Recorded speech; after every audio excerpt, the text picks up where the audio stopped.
আসসালামু আলাইকুম। আজকে আমরা কেসিও 991EX ক্যালকুলেটরে কীভাবে সমীকরণ সমাধান করে এই বিষয় সম্পর্কে জানবো। তো প্রথমে আমি একটি সমীকরণ নিয়েছি x² - 5x + 6 = 0। তো এই সমীকরণটি আমরা এই ক্যালকুলেটরের মাধ্যমে সমাধান করার চেষ্টা করব। তো সমাধান করার জন্য প্রথমে আমাদের কেসিও ক্যালকুলেটরে মেনু বাটনে চাপ দিতে হবে এবং নিচের দিকে আসতে হবে।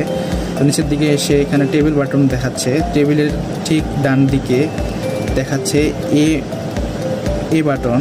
তো এখানে দেখাচ্ছে ইকুয়েশন অবলিক ফাংশন। তো আমরা এখানে চলে আসবো, এই জন্য আমরা এখানে এ বাটনে প্রেস করব। তো এখানে দুটি অপশন দেখাচ্ছে, সিমুল ইকুয়েশন এবং পলিনোমিয়াল। তো আমরা যে ফাংশনটি নিয়েছি এটি একটি পলিনোমিয়াল ফাংশন, তো এই জন্য আমরা 2 চাপব।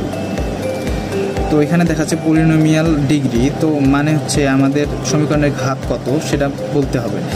তো এখানে আমাদের সমীকরণের ঘাত হলো 2, তো আমরা 2 বসিয়ে নিচ্ছি। তো দেখুন এখানে একটি ফরম্যাট চলে এসেছে, ax² + bx + c = 0।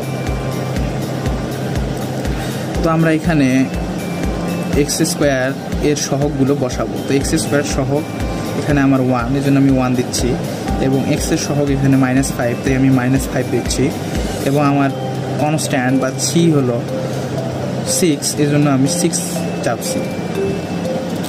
তো এখানে এবার দেখুন x² + bx + c = 0 এই ফাংশনের একটি সমাধান x1 = 3 এবং অপর সমাধান x2 = 2।